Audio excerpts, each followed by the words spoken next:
পাকিস্তানে গিয়ে ৫ ম্যাচের টি-20 সিরিজ খেলার কথা ছিল বাংলাদেশের, কিন্তু ভারত ও পাকিস্তানের মধ্যকার সংঘাতের কারণে সিরিজটি মাঠে গড়াবে কিনা তা নিয়ে তৈরি হয়েছিল শঙ্কা। সেই শঙ্কা উড়িয়ে দিয়ে মাঠে গড়াচ্ছে বাংলাদেশ পাকিস্তান সিরিজ। তবে কমিয়ে আনা হয়েছে সিরিজের পরিধি, কারণ ঈদুল আজহার আগেই দেশে ফিরতে চান ক্রিকেটাররা। সেই হিসাবে ৫ ম্যাচের সিরিজটি কমিয়ে আনা হয় ৩ ম্যাচে। কিন্তু নিরাপত্তা ঝুঁকির কারণে পাকিস্তানে যেতে অসম্মতি জানিয়েছেন স্পিড স্টার নাহিদ রানা সহ দলের ২ কোচ। ২১ মে আসন্ন এই সিরিজের চূড়ান্ত সূচি প্রকাশ করেছে পাকিস্তান ক্রিকেট বোর্ড। পরিবর্তিত সূচি অনুযায়ী ৩ ম্যাচে টি-20 সিরিজের প্রথম ম্যাচটি মাঠে গড়াবে ২৮ মে, একদিনের বিরতি দিয়ে দ্বিতীয় ম্যাচটি হবে ৩০ মে, আর সিরিজের শেষ ম্যাচটি হবে ১ জুন।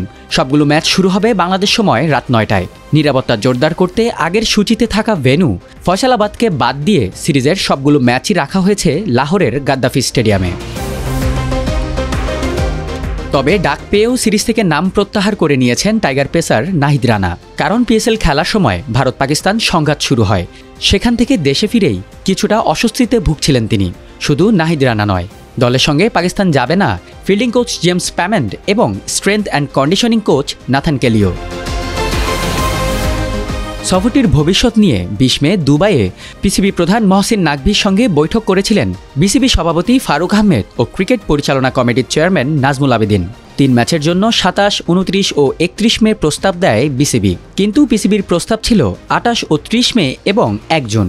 শেষ পর্যন্ত পিসিবির ইচ্ছেতেই সিরিজের সূচি নির্ধারিত হয়। লাহোরে বাংলাদেশ দলের সঙ্গে ব্যক্তিগত সিকিউরিটি টিম থাকবে বলে জানিয়েছেন বিসিবির পরিচালক নাজমুল আবেদিন ফাহিম।